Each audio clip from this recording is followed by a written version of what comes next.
Mr. Coburn. I suppose, ladies and gentlemen, that it's a positive thing in revising regulations on OTC derivatives. The trend is to make reporting requirements slightly less complicated and burden slightly fewer firms with them. Even these modest changes, may I say, will, by the Commission's own estimates, save billions of pounds every year. But how many more billions can be saved by scrapping the attempt to micromanage the markets completely? The volume of data collected is so vast that there is no way to analyse it in a timely fashion, if at all.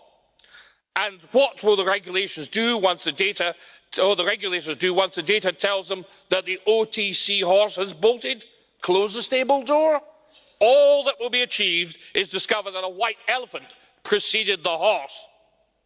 And if proof were needed that the EU has not learnt the lesson of the euro crisis and wants to let sleeping dogs lie, look no further than the Italian banks, dramatically increasing their use of securitisation, the same financial engineering as in the American subprime bubble. Who can forget that? Certainly not those who lost their homes.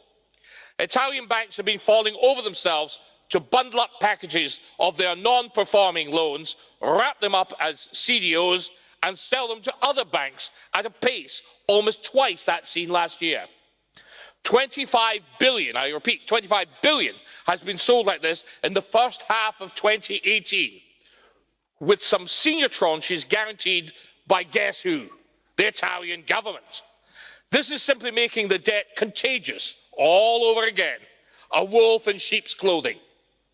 All it does is create a new death loop between Italian banks and their government. Italy's debt still stands at 132% of GDP and over 150% of GDP if you include Target 2 liabilities. Unable to devalue its currency, public debt is like a snake eating its own tail. Yes. I can tell you, ladies and gentlemen, bolting horses, white elephants, sleeping dogs, a financial dog's dinner, ladies and gentlemen, a financial dog's dinner. Thank you, Mr. President.